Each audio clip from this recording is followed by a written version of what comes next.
বলো যুবক, ওই জান্নাতের জন্য তোমার প্রস্তুতি কতটুকু? তুমি কতটুকু প্রস্তুতি নাও? কতটুকু নিতেছ? মা বোনরা তো জান্নাত চায়, কতটুকু প্রস্তুতি নেয়? আমার সমাজের প্রত্যেক মুসলমান তো জান্নাত চায়, কিন্তু সে কতটুকু প্রস্তুতি নেয় জান্নাতের জন্য? তুমি কতটুকু প্রস্তুতি নিতেছ জান্নাতের জন্য? দুনিয়ায় তো প্রপার্টি ভাগ হয়, জান্নাতে তো প্রপার্টি ভাগ হবে না।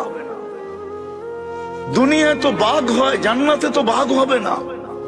দুনিয়ায় তো মানুষ মানুষের প্রপার্টির উপরে চোখ লাগায়, জান্নাতে তো কেউ কারো প্রপার্টির উপরে চোখ লাগাবে না।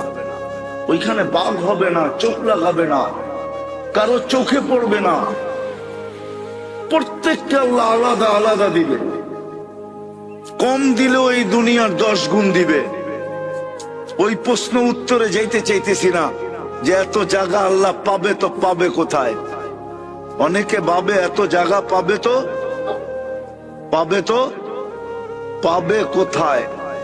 এইদিকে যাইতে চাইতেছি না। এদিকে গেলে তোমাকে বিজ্ঞান পড়াইতে হইব, আমার সৌরজগৎ পড়াইতে হবে। সৌরজগতের পড়ানোর সময় এখন আমার কাছে নাই। তুমি চিন্তা করো না, জায়গার অভাব হবে না।